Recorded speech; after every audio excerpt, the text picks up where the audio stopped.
Hello everyone, welcome back to our channel and today we are back again with a new video.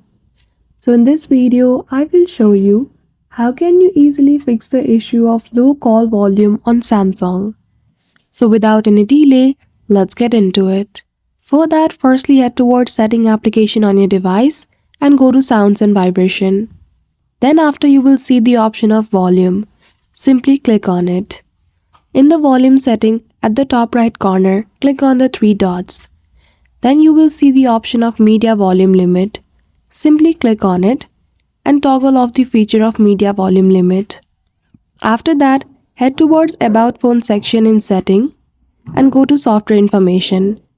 Then after click on Build Number for 7 times to turn on the developer mode.